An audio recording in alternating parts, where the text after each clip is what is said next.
Welcome back to the worst guns in shooter history. This series is just going to become a whenever I feel like it kind of thing, and I kind of like it that way because having to find a new gun every week would cause me to force my videos. But in case you're new to the channel, and a lot of you are, welcome. What I do is I take a gun in a first-person shooter, I take all attachments off of it. I do nothing that affects the weapon, whether it's a perk, a specialization, an attachment, whatever it might be. I don't use it because that kind of interferes with reviewing the gun. Otherwise, I'm reviewing a gun combination, and yeah, you can use certain combinations of perks, attachments, specializations, and whatever to make your guns better, but that doesn't mean it's a good gun. Then I go into whatever I believe is the easiest way to get kills.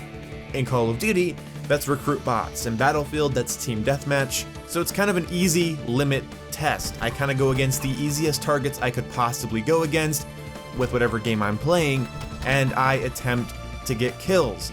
And if the gun fights me and the gun throws a fit, then I throw a fit. And I record that fit and turn it into a video.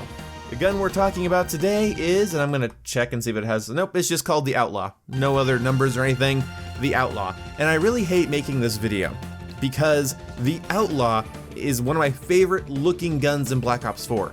I love revolver style rifles, or cylinder fed long guns for you cool guys out there. But this gun by itself has no redeeming qualities.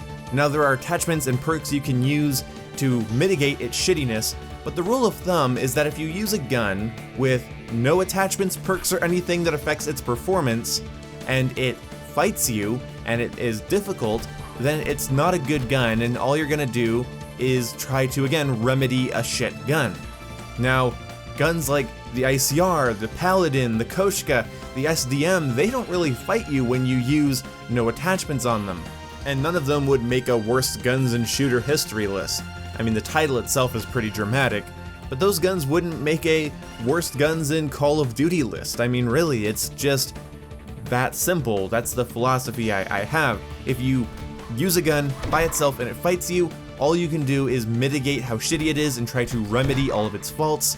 And if it's, you know, a good, decent gun that you can handle, then it can only get better. You're not like making a bad gun good or decent, you're taking a good gun and making it better, which is of course what you want. You want to have optimal weapons, and ideally in our first-person shooters, all of our guns would be good, and then we can just optimize them.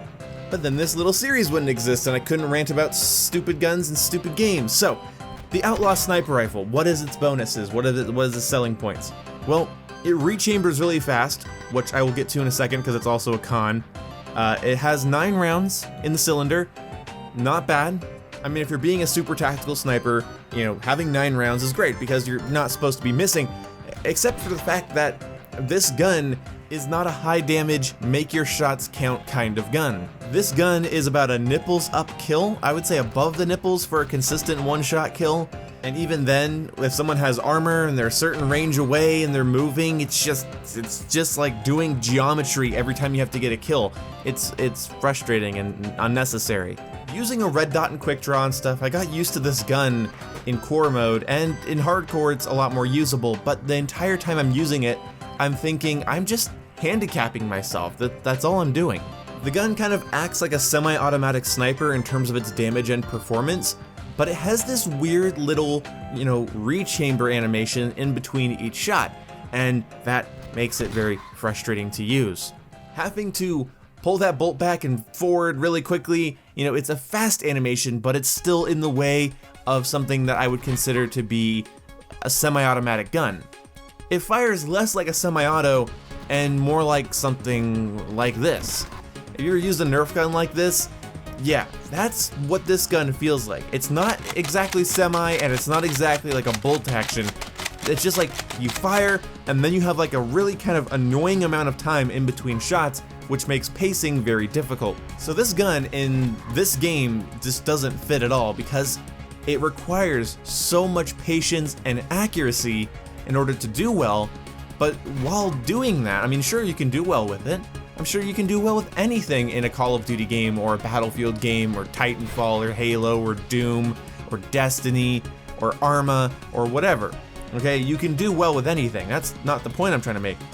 The thing is that even if you are patient and accurate, loving, treat the gun right, you play it to its strengths, take a deep breath, you line up your headshots, you're still handicapping yourself. This gun is only there to make the snipers more challenging to get gold.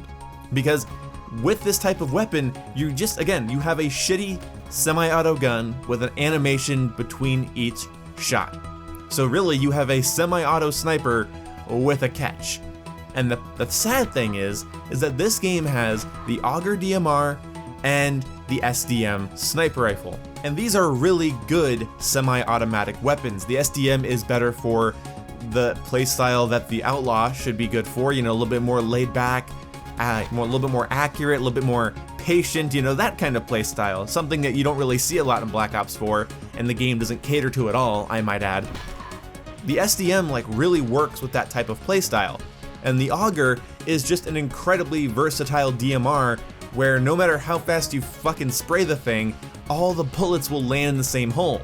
Roughly that's the same case for the Outlaw, but the Outlaw again doesn't fire like the Auger or the SDM, it fires like a spring-powered Nerf gun.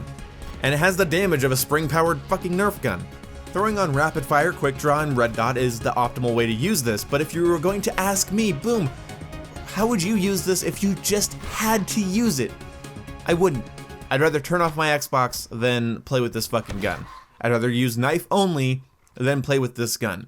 Because this gun requires so much accuracy, patience, and precision that the rest of this game just doesn't really require of you. It's Call of Duty. There's specialists in this game that have weapons that are just meant to delete you off the map. Having something that requires this much strategy and patience is just completely counter to the meta and is an absolute handicap to the player. So if I had to use it, I wouldn't. I'd use an SDM. My series, my goddamn rules, I would just use an SDM, every time.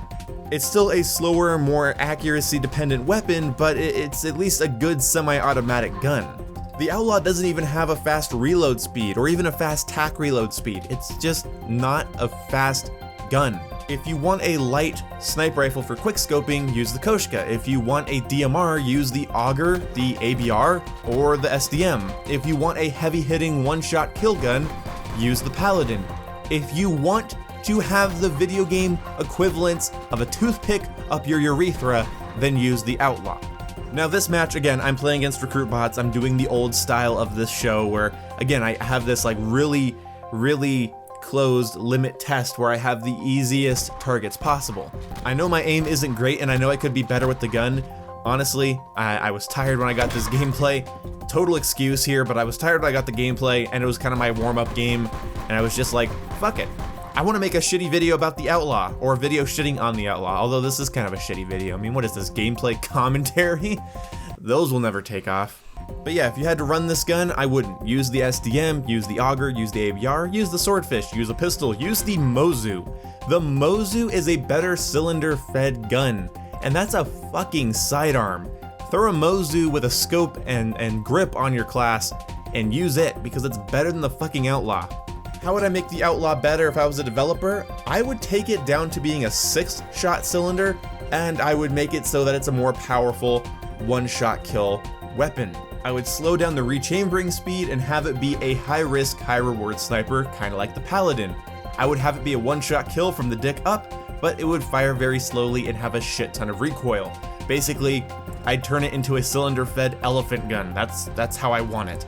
Or, I would make it a double action, remove the rechamber animation completely, and then just make it a 9-round DMR with a cylinder. It's a cylinder-fed 9-round DMR, and then stick it in the tactical rifle section. Damn, Treyarch, hire me. If you want to use this gun, use any other gun, and you'll be happy. If you absolutely have to use the Outlaw, then use red dot, quick draw, and stock, and whatever, I don't care. Either way, this series is pretty hit or miss, but whatever. I just want to rant about a gun occasionally, and this is my platform to do it. This gun fucking sucks. It's an abomination. It's an abomination. See you when I see you. Goodbye.